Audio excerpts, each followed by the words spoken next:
Quero convidar você a abrir a palavra do Senhor no livro de Números,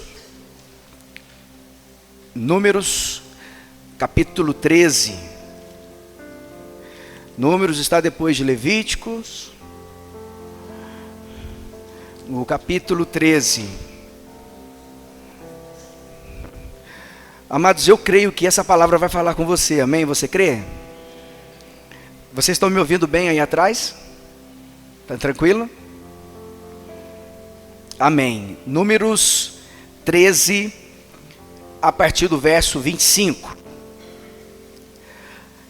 A palavra do Senhor diz assim: Eles então retornaram a Moisés e a Arão e a toda a comunidade de Israel em Cádiz, no deserto de Parã, onde prestaram relatório a eles e a toda a comunidade de Israel. E lhes mostraram os frutos da terra e deram o seguinte relatório: Entramos na terra a qual você nos enviou, onde há leite e mel com fartura. Aqui estão alguns frutos dela.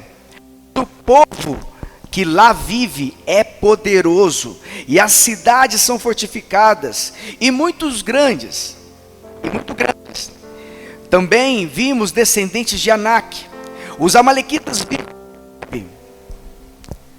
os hititas, os jebuseus vivem na região montanhosa, os cananeus vivem perto do mar e junto ao Jordão. Então Caleb fez o povo calar-se perante Moisés e disse: Subamos e tomemos posse da terra, é certo que venceremos. Mas os homens que tinham ido com ele disseram: Não podemos atacar aquele povo, é mais forte do que nós. E espalharam entre os israelitas um relatório negativo acerca da terra. Quero convidar você a fechar os teus olhos. Vamos orar ao Senhor para que Ele traga revelação para nós dessa palavra. Pai, em nome de Jesus, nós queremos colocar diante do Senhor essa palavra, para que assim como o Senhor ministrou no meu coração, que a Tua igreja possa também ser ministrada. A minha oração, Pai, neste momento é que o Senhor nos dê espírito de sabedoria, espírito de revelação, de discernimento, para que essa palavra possa vir como uma palavra rema nas nossas vidas, trazendo revelação, trazendo entendimento e gerando transformação nas nossas vidas. Pai, em nome de Jesus, desde já nós repreendemos toda manifestação contrária à vontade, à Tua palavra neste lugar, e repreendemos também os espíritos que tentarão roubar, que tentarão dispersar o Teu povo para receber essa palavra. Pai, em nome de Jesus, que o Teu Espírito Santo venha encher este lugar com a Tua presença, com a Tua doce presença, Senhor, em nome de Jesus. Amém, irmãos? Quem aqui conhece essa passagem? A passagem dos 12 espias. Quem conhece? Amém. Amados, eu creio que o Senhor quer levantar, e eu compartilhei parte dessa palavra na nossa vigília de domingo passado aqui, quando nós estávamos orando para o mês. Eu compartilhei essa palavra no domingo passado, quando nós estávamos aqui na nossa vigília, em oração pelo mês de abril. E o Senhor falou muito forte ao meu coração, e ao longo da semana eu fui pensando, fui meditando nessa palavra, e também eu já havia compartilhado algo parecido em 2017 aqui na igreja, lá embaixo. E eu creio, amados, que o Senhor Ele vai transformar a nossa forma de pensar nesta noite, amém? O que o Senhor ministrou, até mesmo o nome dessa palavra é: você anda por vista ou você anda por visão? Que é algo que tem que ficar ecoando dentro do nosso ouvido, para que a gente possa entender aquilo que Deus está ministrando por meio desta palavra. Você anda por vista ou por visão? E aquilo que o Senhor ministrou, eu quero que você preste muita atenção, porque isto eu creio que vai mudar a nossa forma de pensar, vai mudar os nossos hábitos e consequentemente os nossos comportamentos.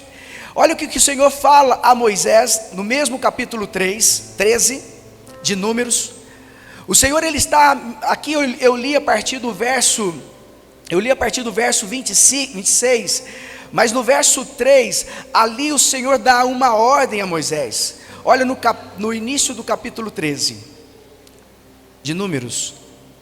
E o Senhor disse a Moisés: envie alguns homens em missão de reconhecimento à terra de Canaã, terra que dou aos israelitas. O que o Senhor falou? Terra que dou aos israelitas. Envie um líder de cada tribo dos seus antepassados. Preste muita atenção. O Senhor pediu a Moisés que enviasse a uma terra 12 pessoas, a uma terra que ele daria por herança, que ele daria aos israelitas. E ele está dizendo: envie líderes de cada tribo. Amados, ele não enviou qualquer pessoa, ele enviou líderes, homens que certamente lideravam cada tribo. E ele continua: assim Moisés os enviou do deserto de Parã, conforme a ordem do Senhor. Todos eles eram chefes dos israelitas, sendo estes os seus nomes. Aí o capítulo na sequência vem trazendo todos os nomes daqueles que foram enviados. Mas eu quero chamar a atenção para 2 nomes que estão aí no verso 6 e no verso 8. Da tribo de Judá enviou Calebe, filho de Jefoné. No verso 8 diz: da tribo de Efraim, Oséias, filho de Num, que posteriormente foi chamado de Josué. Olha que interessante que o Senhor quer ministrar. O Senhor, ele manda Moisés escolher 12 homens, cada líder, um líder de cada tribo, e enviar para espiar a terra. Seria uma viagem, uma missão de reconhecimento.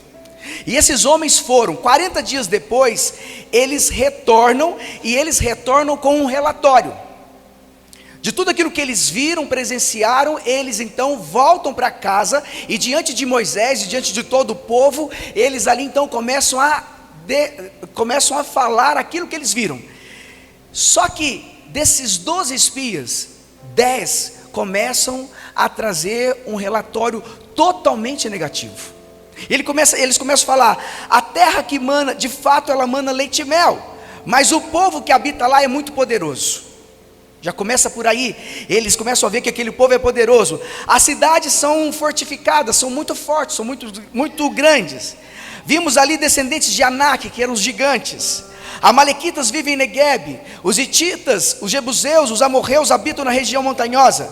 Os cananeus vivem perto do mar e junto ao Jordão. Não podemos marchar contra esse povo, visto que é mais forte que nós. A terra para a qual fomos em missão de reconhecimento é terra que devora seus habitantes. No início do verso 14 eles começam a falar isso. Habitantes, todos aqueles que lá vimos são homens de grande estatura. Lá também vimos gigantes, os descendentes de Anak, diante de quem parecíamos a nós e a eles gafanhotos. Os homens, esses 10 espias, eles olhavam para aquela circunstância, daquilo que eles viram durante a viagem de missão deles, e eles viram homens fortes, homens poderosos, um ambiente totalmente hostil, cidades fortificadas, grandes demais, e eles se sentiam como gafanhoto. Olha, esses 10 homens, eles se sentiam como gafanhotos. Amados, aquela terra, de que terra eles estão falando? De que terra esses 10 homens estão falando? Não era da terra prometida? A terra que Deus prometeu para eles? Isso vai ficar mais claro quando nós abrimos em Êxodo. Se você pode acompanhar aí comigo, Êxodo 3, Êxodo capítulo 3.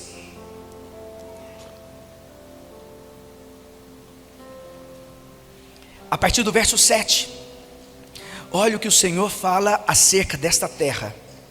Êxodo 3, a partir do verso 7. Disse o Senhor: certamente tenho observado a opressão e a miséria sobre o meu povo no Egito. Tenho ouvido seu clamor por causa dos seus feitores, e sei o quanto estão padecendo.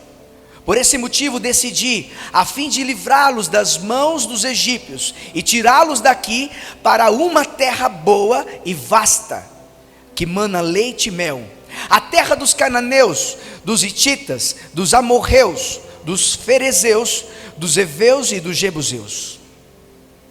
Amados, aqui em Êxodo, o Senhor está falando para o povo, olha, está falando para Moisés: olha, eu tenho ouvido o clamor de vocês. Vocês são escravos nessa terra, então eu vou tirá-los daí e vou levá-los para uma terra que mana leite e mel, uma terra vasta, uma terra abundante, uma terra onde você vai ter abundância.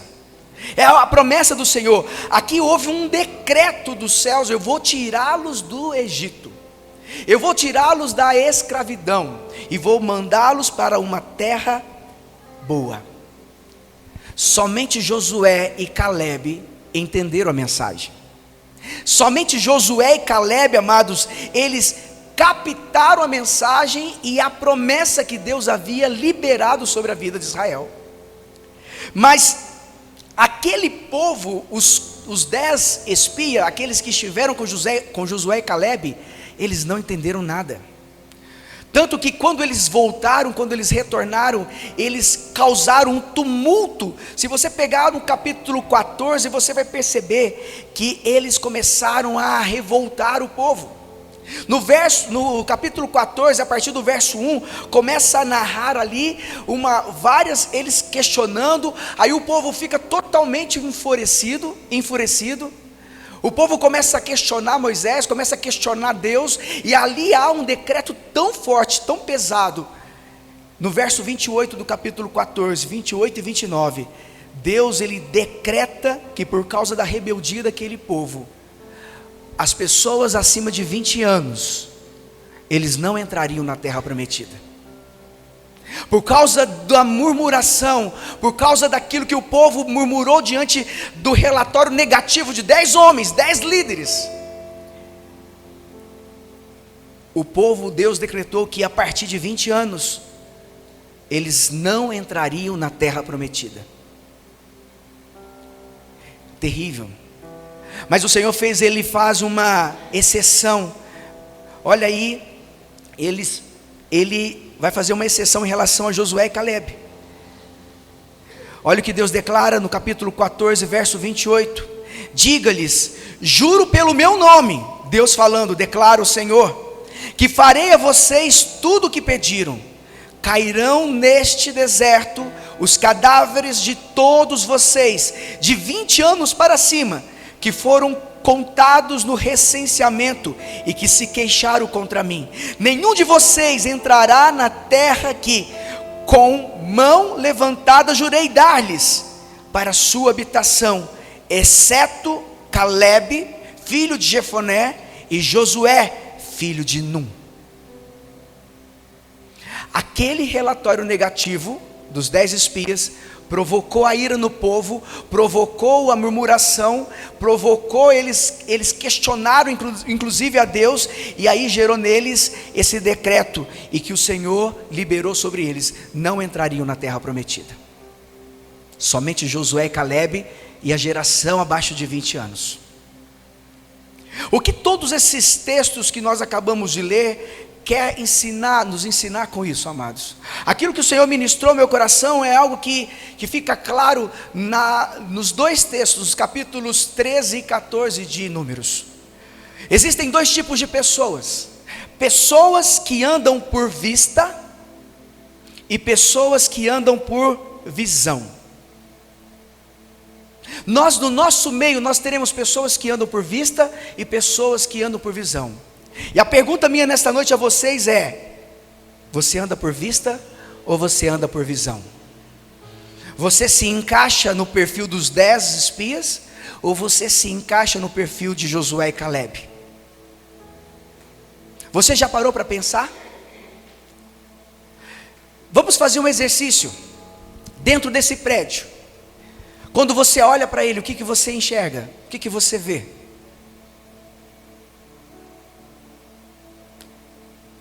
Dentro do seu casamento, quando você olha para ele, o que você vê? O que você enxerga? No seu trabalho, na sua profissão, quando você olha para a sua profissão, a faculdade que você está fazendo, ou que você já fez, ou a empresa onde você está inserido, onde você está trabalhando, o que você enxerga? Quando você olha para os seus filhos, vocês que são pais, o que você enxerga? Você tem vista ou visão? Amados, quando eu olho para esta igreja, hoje à tarde eu estava aqui orando, sentado aqui, eu vim para cá mais cedo, fui dar carona para o Mateus, e passando na porta da igreja, falei assim, vou parar e vou orar. Desci e vim aqui orar à tarde, no final da tarde. Eu falava assim, Senhor, o que o Senhor tem para nós aqui nesta cidade? O que o Senhor tem para Vale das Bênçãos Church? Nesta cidade, nesse tempo. Porque eu sei, amados, que tudo é um tempo. Nós estamos vivendo um tempo. Haverá daqui um tempo, um novo tempo. Você compreende isso? E muito provavelmente nós, eu e minha esposa, nós não estaremos mais aqui. Mas qual legado nós vamos deixar, não só para a igreja, mas para esta cidade? Eu não consigo enxergar uma igreja que olha só para dentro. A minha visão de igreja, de reino, de visão de mundo é que a igreja ela é projetada para fora, para alcançar as vidas lá fora. Nós seríamos muito egoístas se nós pensássemos somente em nós. Mas há uma necessidade de que primeiro a gente cresça por dentro para depois crescer por fora, porque não há nenhuma transformação genuína na nossa vida ou na vida de qualquer pessoa se não houver isso de dentro para fora. A mudança, amados, a transformação, como eu falava hoje no curso de batismo, a mudança ela começa de dentro para fora. No momento que Jesus ele entra na nossa vida, no momento que nós aceitamos Jesus e nascemos de novo, algo sobrenatural começa a acontecer na minha e na sua vida. Se isso não mudar, se eu aceitar Jesus e a minha vida continuar a mesma coisa, amados, não há um arrependimento genuíno, não há uma mudança sincera. Porque o novo nascimento, ele vai provocar em mim e você algo novo. Porque a partir do momento que eu aceito Jesus, um Espírito novo passa a habitar em mim, que é Jesus. O Espírito Santo passa a habitar em mim e é Ele que vai me convencer do pecado. É Ele que vai me convencer do juízo, do mundo. É Ele que vai trazer revelação daquilo como está o meu comportamento. Como eu falava hoje pela manhã, aquele que mentia não minta mais. Aquele que roubava não rouba mais. Aquele que era corrupto não é corrupto mais. Se a nossa vida, se nós passamos por Jesus, frequentamos uma igreja e nada disso acontece, não há transformação genuína nas nossas vidas, amados, alguma coisa está errada. E nós precisamos rever o nosso evangelho. Que evangelho é esse que nós estamos servindo? Que Jesus é esse que nós cremos? Porque o Jesus é aquele que transforma, aquele que gera vida na minha vida. E quando Ele gera vida na minha vida, gera mudança, transformação, principalmente do nosso caráter. Principalmente do nosso caráter. Mas quando eu olho para esta igreja, amados, eu vejo uma igreja projetada para fora. Eu vejo vidas lá fora sendo alcançadas, jovens sendo alcançados nas universidades, vidas sendo transformadas, famílias sendo restauradas. Eu consigo enxergar isso. Eu consigo essa igreja, vendo essa igreja avançar, crescendo para fora, milhares e milhares de pessoas sendo alcançadas. Através da vida, sabe de quem? Da sua vida. No seu trabalho, na sua faculdade, na sua empresa, em todos os lugares que você for, você vai ser vida na vida das pessoas. Como a pastora Aline ministra, mas ficou registrado, vida na vida de outra pessoa. Essa mulher é vida na minha vida, irmãos. Ela reclama que eu ronco, mas eu não consigo, eu estou dormindo, eu não sei, não é? É só no meu casamento que acontece isso? De vocês também. Mas quando eu olho, amados, para isso, nós precisamos entender que quando nós olhamos para nós precisamos ter visão. As pessoas que, até eu coloquei que a pessoa mais pobre do mundo não é a sem dinheiro, e sim aquela que não tem visão. A pessoa mais pobre do mundo não é aquela sem dinheiro, e sim aquela que não tem visão. Muitas pessoas, elas andam e vivem por vista. Eu, por muito tempo, amados, eu andei por vista. Uma vista limitada, eu enxergava apenas aquilo que estava ao meu redor.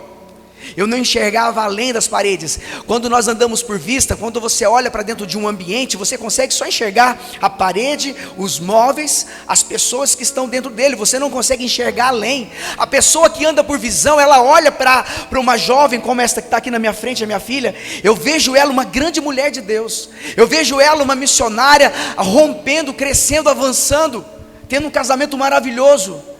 Eu já oro pelo marido dela. Ontem nós fomos numa igreja aí, lá em Bom Sucesso. O Lucas foi ministrar, e aí tem um jovem lá que gosta da Yasmin, que é o pretendente da Yasmin.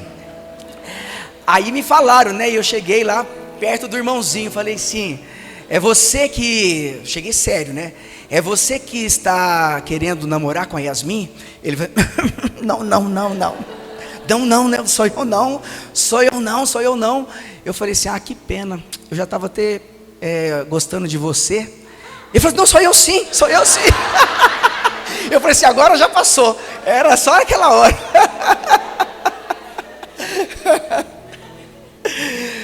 Mas eu oro, amados, eu oro pela esposa do Lucas e pelo marido da Yasmin. Eu oro, amados, porque eu creio, nós temos que projetar, nós temos que andar por visão. Amém? O problema, amados, que quando nós andamos por vista, a vista ela é inimiga da visão. A vista é limitada, ela nos limita. Ela é inimiga da visão. A vista é inimiga dos nossos sonhos. O povo de Deus, eles tinham uma terra prometida pela frente. Aqueles 10 espias, eles presenciaram uma terra que manava leite e mel. Eles presenciaram frutas maravilhosas. Eles presenciaram um ambiente legal para eles, gostoso para eles. Mas eles só conseguiam ver as circunstâncias negativas daquele lugar. Eles olhavam para aquela terra prometida e eles só viam os problemas. Eles só enxergavam as circunstâncias adversas. Eles não enxergavam aquilo que o Senhor já havia prometido para eles. Então, pessoas que andam por vista, elas focam no problema. Pessoas que andam por visão, focam na promessa, focam na solução. Amém? Pessoas que andam por vista, amados, elas vão focar sempre na circunstância negativa. Sempre o pior. Sempre o pior. Mas as pessoas que são engajadas, que andam por visão, elas projetam lá na frente. Elas sabem que a tribulação ela é momentânea, porque Deus, Jesus falou, no mundo tereis aflições, mas tende bom ânimo, porque vai passar. Nenhuma tempestade eu não conheço, nenhuma tempestade, seja no deserto ou no mar, que é para sempre. Como a gente diz no direito, ad eterno. Não existe nenhuma tempestade em qualquer lugar que seja para todo sempre. Elas têm início e fim. E as tempestades na nossa vida são as mesmas coisas. Na quarta-feira eu ministrei sobre como lidar com o dia mau.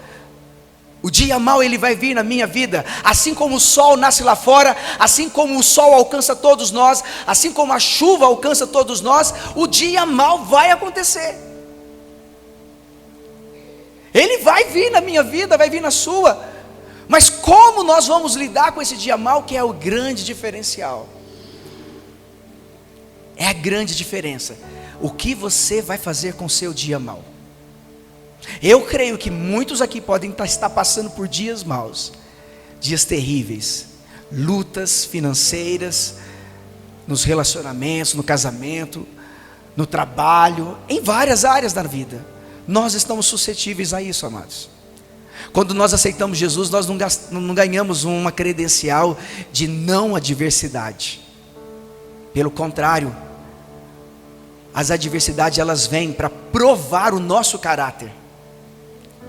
Na medida que nós somos provados e nós avançamos e passamos pelas circunstâncias como Jesus, como Deus quer que nós passemos, nós somos aprovados. E no momento que você é aprovado, eu falava com o pessoal da escola bíblica hoje, no momento que você é aprovado, nunca mais aquela prova passa por você. Você que já fez faculdade, já fez escola, você sabe, quem fez o 7º ano do ensino fundamental, nunca mais vai ter que fazê-lo. Se você já passou pelo primeiro período da faculdade, nunca mais você vai ter que repetir, se você foi aprovado. Amém? Agora, se você repetir, irmãos, é porque você foi reprovado. Aí você vai ter que repetir. Vai ter que repetir. Assim também é a nossa vida com Deus.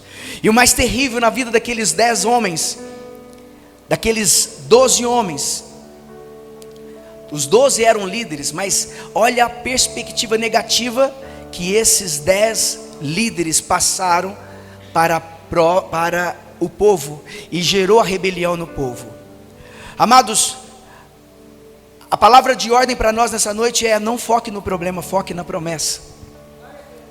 Foque na promessa. As pessoas que têm visão podem ver coisas que os que têm vista não vão enxergar. Se você tem visão, você vai conseguir enxergar coisas que as pessoas que andam por vistas não veem. Enquanto os que têm vista enxergam gigantes, os que têm visão enxergam a terra prometida. Enquanto os que têm vista enxergam aflição, os que têm visão enxergam bênção. Enquanto os que têm vista enxergam adversidade, os que têm visão enxergam oportunidade. Desse texto nós tiramos 4 princípios. O primeiro princípio é: tudo aquilo que você foca vai maximizar.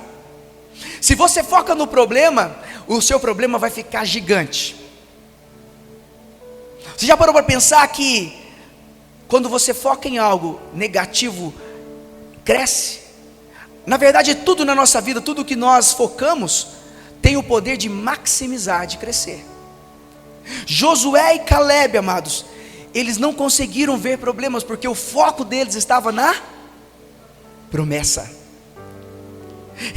Você acha que eles não viram gigantes? Vocês acham que eles não viram as fortalezas? Tanto que quando a primeira cidade que eles invadem é Jericó, a cidade de Jericó era uma cidade muito fortificada. Havia o muro que cercava a cidade, ela era tão grande, talvez da largura disso aqui, porque passava carros por cima. Eles derrubaram aqueles muros com a oração e o grito do povo. Vocês acham que eles não visualizaram os muros, as cidades fortificadas, os gigantes? Eles viram tudo isso. Mas o mais curioso é que Josué e Caleb, eles declaram no livro de Josué, eles falam assim, que aqueles eram pão para eles. Nós vamos entrar, nós vamos dominar. Eles são pão para nós, eles são alimentos para nós. Enquanto os que andavam por vista viam um grande problema, os gigantes, os enaquins, Josué e Caleb falavam assim: eles são alimento para nós. Olha para você ver como isso é maravilhoso. Qual é o foco nosso hoje? O que você tem focado? O que você tem visto? Amados, nós sabemos que o Senhor, Ele tem promessas para mim e para você. Você crê nisso? Que as promessas do Senhor, elas são reais, são verdadeiras. Assim como o Senhor, Ele prometeu ao povo de Deus que daria uma terra que mana leite e mel. Essa promessa se cumpre todos os dias da nossa vida. Sabe por quê? Nós somos alcançados pela graça. A graça não é merecimento nosso.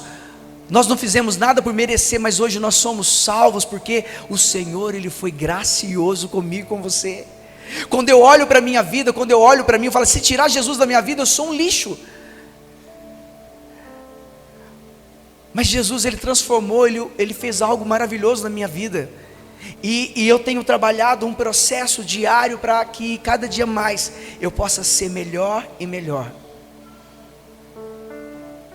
Mas se tirar Jesus da minha vida, e creio que se tirar Jesus da sua vida, nós não somos nada, absolutamente nada. Mas a graça dele é maravilhosa, amados, amém? Se nós focarmos nos problemas, nas aflições, eles vão se agigantar, vão ficar grandes.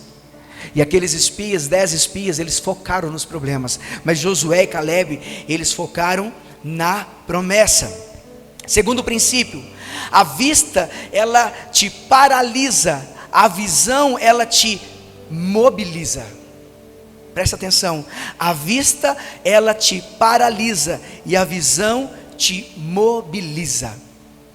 Amados, uma visão dada por Deus te faz agir, te faz você sair da zona de conforto, a mudar hábitos, a mudar a sua forma de pensar, a sua forma de agir, porque você precisa agir. A visão sem ação é ilusão, é você sonhar, achar que, eu preciso tanto de um emprego, e ficar em casa, esperando cair o emprego do Zap Zap para você. Não vai cair. Você precisa se especializar, você precisa estudar, você precisa fazer uma faculdade, um curso de especialização. Tem vários cursos gratuitos na internet, vai buscar isso na internet. Cursos gratuitos. Eu não tenho dinheiro para pagar a faculdade, professor, pastor. Amados, tem curso gratuito na UFLA, pré-vestibular, para você fazer o Enem. E fazendo o Enem, você tem condições de estudar numa federal. Se você não passar com nota suficiente numa federal, tenta entrar pelo ProUni numa faculdade particular. Mas hoje não tem desculpa de falar, eu não consigo fazer uma faculdade mais. Na minha época, talvez sim. Na minha época, estudar era mais difícil. Há 20 anos atrás, fazer um curso superior não era para qualquer um. Hoje, o percentual de jovens que estão no ensino superior é pequeno, mas há 20 anos, 30 anos atrás era menor ainda. Talvez vocês não saibam, mas eu tive acesso a uma pesquisa, eu já falei isso aqui, acesso a uma pesquisa aqui em Lavras. 80% dos nossos jovens que saem do ensino médio não ingressam na faculdade. Mas como assim? A faculdade está cheia de gente de fora, de pessoas de fora. De Lavras é muito pouco. E os que não conseguem passar na UFLA não entram numa faculdade particular porque é caro. Mensalidade de 1.300, 1.200, 1.500, 2.000, 3.000 reais. Como vai pagar? Um assalariado vai pagar? Vai ter que batalhar, estudar, vai ter que estudar, fazer um pré-vestibular e passar no Enem. Todos nós temos condições para isso, amados. Quando nós entendemos, quando nós andamos por visão, nós somos provocados a andar, a mexer, a sair do lugar, a sair da zona de conforto. Me mostra uma pessoa apaixonada naquilo que faz e eu te direi que é uma pessoa de visão. Toda pessoa apaixonada naquilo que ela faz, amados, ela consegue visualizar, ela consegue olhar para o futuro, ela consegue enxergar o futuro, não apenas aquilo que ela está fazendo naquele momento, mas ela consegue ver lá na frente. Agora, uma pessoa mal-humorada, murmuradora, passiva, para baixo, é uma pessoa que anda por vista. Ela não consegue enxergar o futuro, ela vê apenas o presente e muito para baixo. Certa vez eu ministrei uma palavra aqui, eu dei um exemplo de duas pessoas olhando fixamente por uma janela. Enquanto uma conseguia ver estrelas, a outra enxergava apenas lama. Isso fala de dois tipos de pessoas terrenas, carnais, naturais e pessoas espirituais. Pessoas de visão olham para cima, projeta para aquilo que é do reino, aquilo que é do Senhor, de propósito, missão, visão. Pessoas que são carnais, elas projetam para aquilo que é da terra. Vocês já pararam para pensar sobre isso? Então, amados, a visão vai te fazer dar o primeiro passo. O terceiro princípio: a vista te enche de temor, a visão te enche de valor. A vista te enche de temor, a visão te enche de valor. Temor aqui no sentido de pavor, não de temor a Deus, mas de pavor. Os 10 espias, eles ficaram apavorados quando eles viram os gigantes. Mas Josué e Calebe, como relata em Números 14, versículo 9, parte B, diz assim: e não tenham medo do povo da terra. De quem que ele está falando? Dos gigantes. Porque nós os devoraremos como se fossem pão. Olha o que Josué e Calebe disse: não tenha medo desse povo não, nós vamos devorá-lo como se fosse pão. Mas os 10 espias estavam lá, meu Deus, esse povo é muito grande, as cidades são fortificadas, tudo terrível. Mas quem anda por visão, ela se enche de valor. Você já parou para pensar na galinha e na águia? São duas aves, não são? Podemos chamar a galinha de ave? Quem é especialista em animais? Galinha é uma ave, não é, irmãos? Como que, não é não? É, galinha é ave. Tem 2 médicos veterinários aqui. 2, né? Então, amados, a galinha, ela consegue olhar só para baixo, ela consegue ver apenas ao redor dela, no galinheiro, no ambiente onde ela está.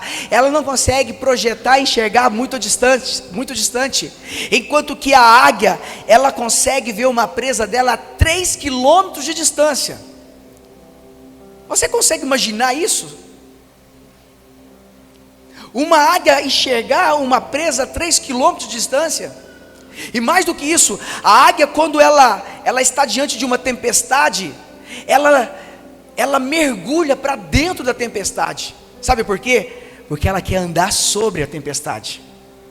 Ela entra com tudo no meio da tempestade e se projeta para cima da tempestade. Enquanto o mundo está caindo ali embaixo, ela está voando tranquila sobre a tempestade.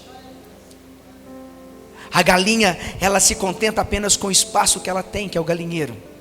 Ela cisca para baixo. E algumas espécies, como a galinha da Angola, só sabe falar: tô fraco, tô fraco, tô fraco. Não é? Quantos crentes andam assim? Tô fraco. Como é que você está, filhão? Ô, pastor, sou na luta. Ah, irmãos, como é que você está, meu irmão? Ô, pastor, tô fraco demais, dá conta. Irmãos, nós temos que ser águias, nós temos que ter visão, nós temos que projetar para frente, nós temos que ser igual o Josué e Caleb, que mesmo diante das tribulações, diante das circunstâncias adversas, eles não conseguiram ver os gigantes que os outros viram. Eles falaram: não preocupe com eles, nós somos melhores que eles, nós vamos devorá-lo como se fosse pão. Imagina. E quarto e último princípio: a vista olha o presente, a visão olha para o futuro. Enquanto a vista anda por lógica, a visão anda por fé. A visão não faz com que as coisas se tornem fáceis, mas faz com que se tornem possíveis. Domingo passado a pastora Aline ministrou uma palavra falando de Maria. Para Deus nada é impossível. Você crê nisso? Se para o homem é impossível, amados, para Deus nada é impossível. Se existe um problema, pastor, tem uma tempestade enorme que eu estou passando na minha casa, no meu trabalho, nos meus filhos, no meu emprego, na minha profissão, na minha faculdade, na minha empresa. Amados, para Deus nada é impossível. Para Ele nada é impossível. Quando nós olhamos para Josué e Caleb, eles não declararam que era impossível, pelo contrário, eles disseram: é possível, vamos entrar, vamos tomar posse daquela terra. É o que ele declarou. A vista faz com que voltemos ao passado. O povo no capítulo 14, amados, eles queriam voltar para o Egito. Eles começaram a murmurar dizendo: por que nós fomos retirados do Egito? Lá estava tudo legal. Só que a vista cegava eles, porque no Egito eles eram escravos, no deserto eles eram livres. Mas mesmo assim eles queriam voltar para o Egito, porque era mais cômodo. Amados, eu quero dizer uma coisa para você: andar por visão não é para qualquer um. Sabe por quê? Porque você vai ter que se mexer. Você vai ter que sair da zona de conforto. Você vai ter que fazer alguma coisa. Você não vai poder ficar parado. Mas a recompensa vem, sabe por quê? Porque no final vem a promessa é cumprida. O Senhor, Ele é fiel para cumprir a promessa dEle. Amém? Então tudo é possível ao que crê. A vista faz que voltemos ao passado, mas a visão nos leva para o futuro, para a promessa. O que é impossível para os homens, para Deus é possível. Esses 4 princípios, tudo aquilo que você foca vai maximizar. A vista te paralisa, a visão te mobiliza. A vista te enche de temor, a visão te enche de valor. A vista olha para o presente, a visão olha para o futuro. Nós precisamos tomar posse desses 4 princípios e aplicá-lo diariamente nas nossas vidas. Algo que eu aprendi, amados, que aqueles que andam por visão, eles não se esmorecem, não se cansam, eles não se fatigam, eles têm as suas forças renovadas todos os dias, porque eles creem numa promessa. Abra comigo Josué, o último texto que nós vamos ler, Josué, capítulo 14. Acompanhe comigo a declaração de Josué e Caleb. Na verdade, a declaração de Caleb. Josué capítulo 14, verso 6. Eu vou ler na versão King James.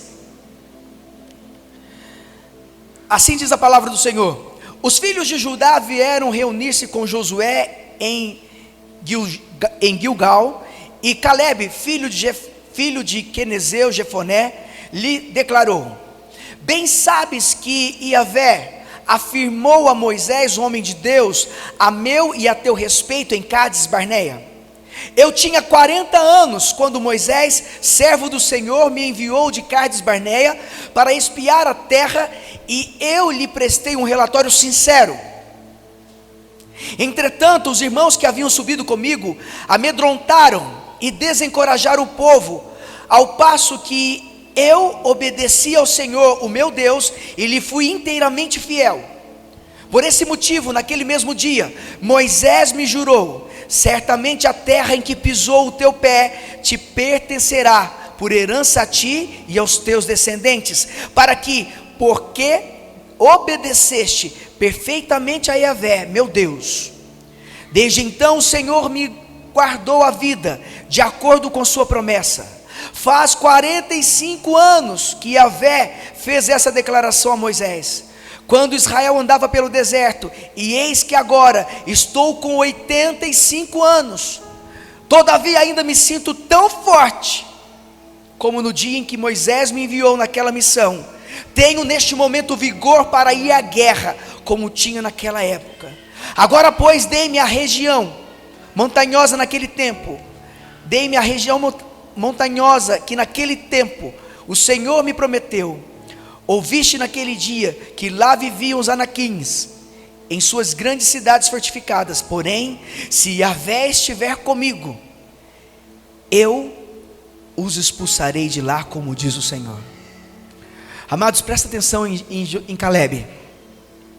Quando Moisés manda ele espiar a terra, ele estava com 40 anos de idade. 45 anos se passaram, agora Caleb está com 85 anos, e a declaração é que ele fala: todavia ainda me sinto tão forte como naquele dia em que Moisés me enviou naquela missão. Tenho neste momento vigor para ir à guerra, como tinha naquela época. Este homem está dizendo: olha, hoje eu estou com 85 anos, e que para muito 85 anos já é vovô, já é velhinho. Se hoje nós temos uma ideia de que uma pessoa com 85 anos, ela já é uma pessoa idosa, imagina naquela época. A Sandra Goretti, domingo passado, ela trouxe uma reportagem do Jornal de Lavras, de 1907, e essa reportagem dizia o seguinte: caminhão entra na casa de uma velhinha de 42 anos. Já viu isso? Em 1907, no Brasil, Lavras, 42 anos, era idosa, velhinha. Imagina na época de Josué e Caleb. Mas esse homem, amado, está dizendo que ele estava tão forte, assim como naquele dia, que ele estava preparado tanto para a guerra, como naquela época. Amados, eu creio nisso, que quando o Senhor Ele nos renova a força, Ele nos capacita, Ele nos dá uma visão, nos dá uma promessa, essa visão vai fazer com que eu caminhe, com que eu projete a minha vida, para andar sempre lutando e lutando diariamente, não me esmorecendo, sabendo que as circunstâncias são adversas, mas Deus Ele vai dar a vitória, porque Ele prometeu, amém? Deus Ele prometeu, e eu quero nessa noite que você tome posse disso, que você seja assim como Josué e Calebe, que nós tenhamos o mesmo espírito de Josué e Calebe, que a nossa vida seja projetada, amados, andando por visão e não por vista, sabendo que o Senhor Ele tem nos projetado para algo grande que vai acontecer na minha e na sua vida, mas você precisa crer nisso, você precisa tomar posse disso. Você crê nisso?